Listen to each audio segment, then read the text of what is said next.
Today's video is going to be quite unusual because I'll be showing how I'm preparing my costume for Linkin Park concert.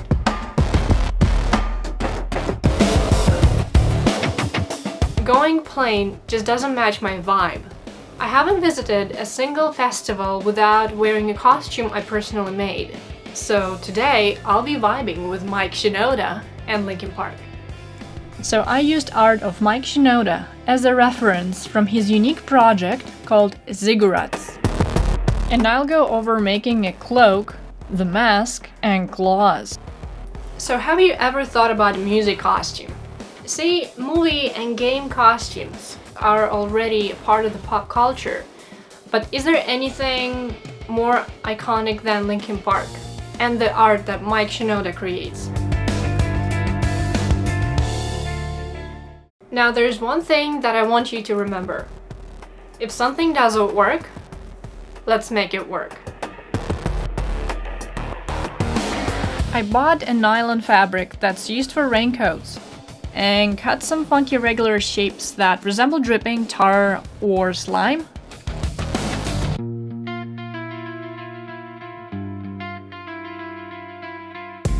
Then I made a few sketches I actually always wanted to make useful. Now, plain cloak would have been boring, so I decided to make it look like it's from early 2000s.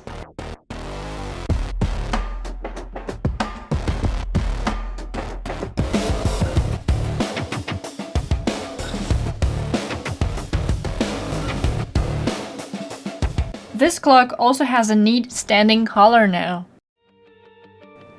These random drawings are stylized to whatever popped in my head when I thought of 2000s, especially MTV.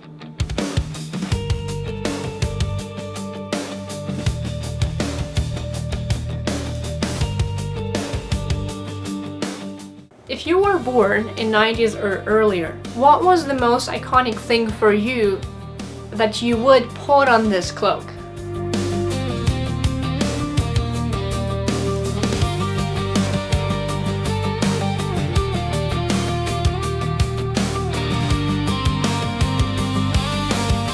And here goes possibly the core part of my video.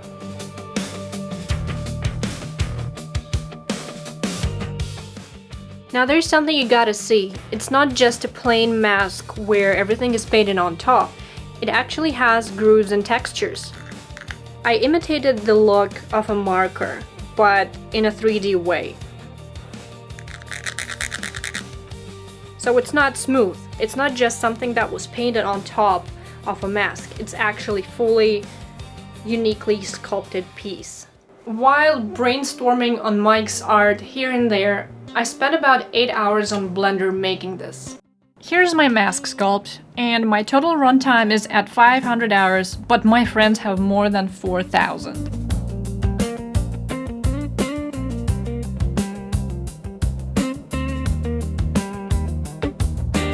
Stay tuned to see how this texture helps me painting.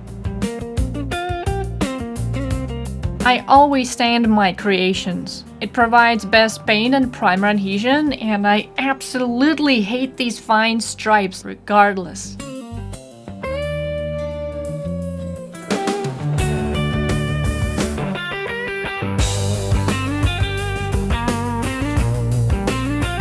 Artists like me are self-starters. So your like and subscribe means people like you will have a greater chance to see this video for learning and inspiration.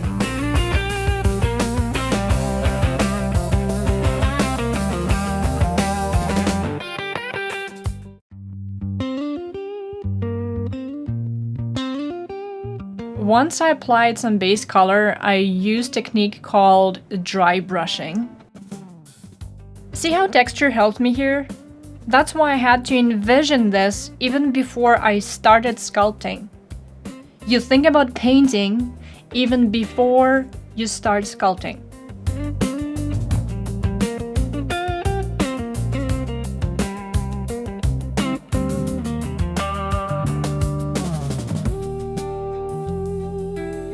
So what do you think about this marker effect? Did you learn something new? Share this video with someone who might find this idea a great addition to their project.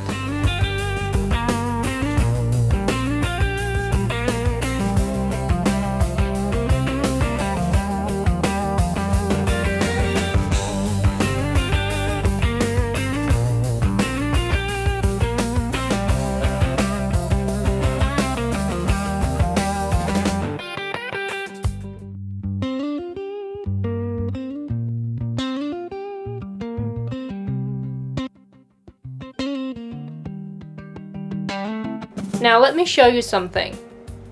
Same goes for the feathers. They're all textured. Every single one of them has grooves. Feathers actually were a beast because I used my laser cutter to cut them.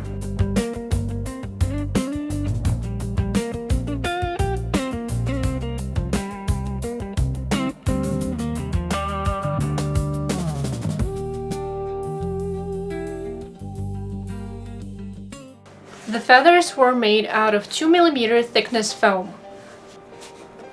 It's actually fine if you bend it a little bit, but you should avoid making sharp angles with the foam because it does take its shape and it's not that easy to fix without some heat applied to foam, which you also should be careful with. So yeah, how I made the feathers. It looks like this, literally.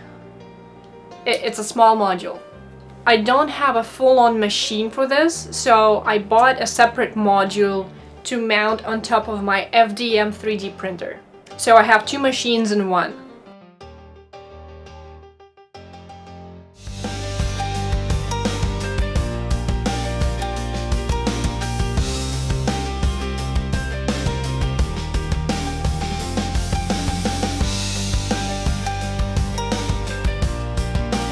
Once everything was primed and painted, I decided to add a little bit of halo so that the feathers do not sag, you know, because without the halo, the feathers would just fall outward or inward. It would just be floppy. I decided to add this design element that actually serves a little bit of engineering thought here. And actually, this halo glows in UV.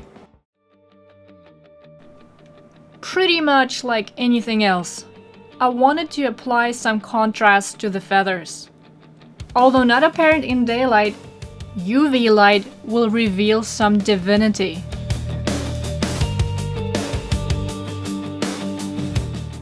The golden tooth was created using some UV nail gel and a gold rub. That gives some absolute results.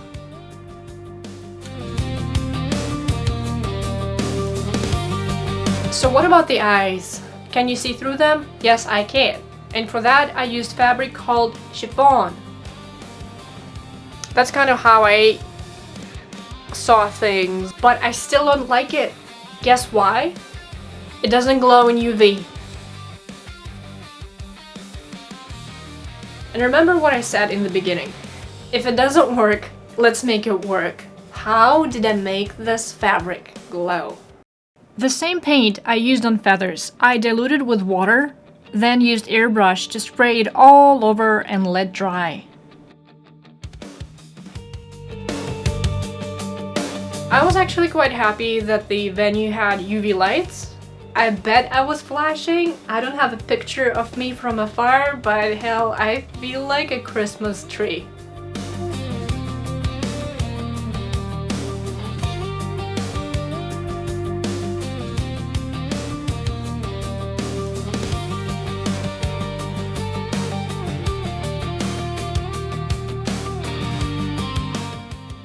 Last bit is a pair of earrings. I also 3D printed them and used a puncher on the feathers to make holes.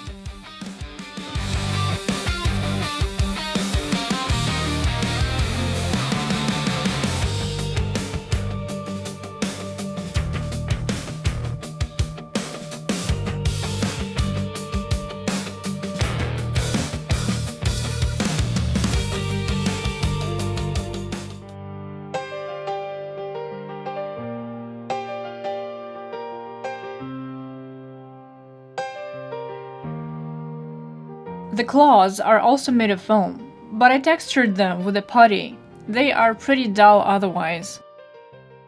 Then I used an already familiar technique, the dry brushing, right?